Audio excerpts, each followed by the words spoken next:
Attention mga Filipino senior citizens, meron na bang universal social pension? Ito ba ang papalit na sa social pension sa kasalukuyan? Yan ang ating sasagutin sa video na ito. Hello mga ka-vlogs! Welcome dito sa aking YouTube channel. Magandang araw po sa lahat ng mga manonood. Saan po kayong dako sa mundo? Kumusta mga ka-vlogs? Well anyway, isang katanungan po ang sasagutin na naman natin mula kay Ma'am Beth Romero. Kanya pong tinatanong kung meron na ba ang universal social pension dahil hindi po daw kasama sa social pension sa kasalukuyan ang merong SSS pension. Well, ito po ang ating bibigyang pansin sa talakayang ito, no?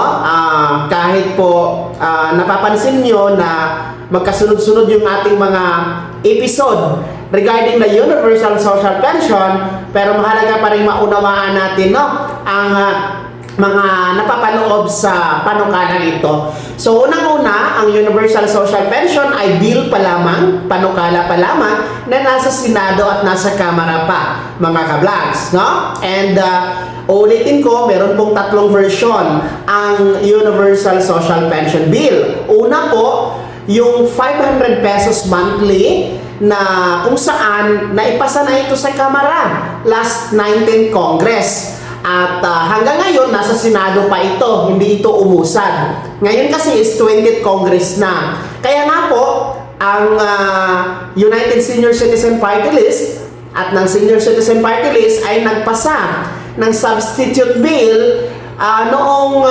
Disyembre, bago po ng Christmas break at bago nagtapos ang 2025. Well, ano nga ba itong substitute bill na ito?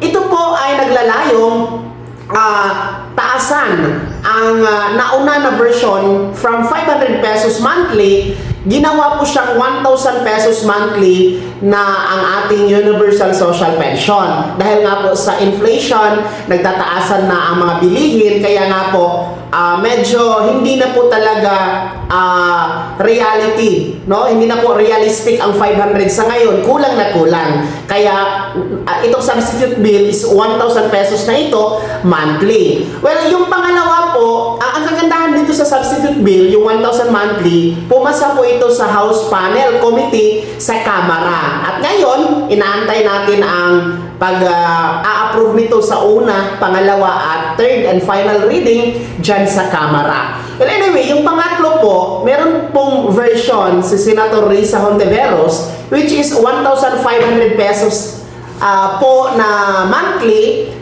yung kanyang version. Pero medyo hindi yon approve sa ating mga mambabatas dahil sinasabi po nila, pati ng NCSC, na mas realistic talaga yung 1,000 piso monthly. Kasi para ma-sustain, no?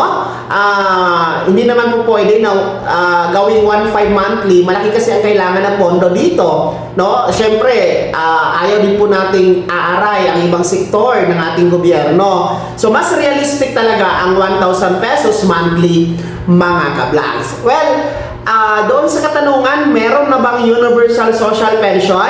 Ang sagot, panukala pa lang, no? But bill pa lamang ito, hindi pa ito batas, no? Nasa Kamara at nasa Senado pa ito, pero ang tiniyak naman po ng ating mga mambabatas at mga may akda na papasa ito, no? Bago magtapos ang 20th Congress. And sana ngayong taon 2026, papasa ito, mga ka-vlogs. Yung social pension na binanggit ni Ma'am Beth Romero, talagang hindi po talaga kasama dyan yung may mga SSS pension, GSIS or PVAW pension.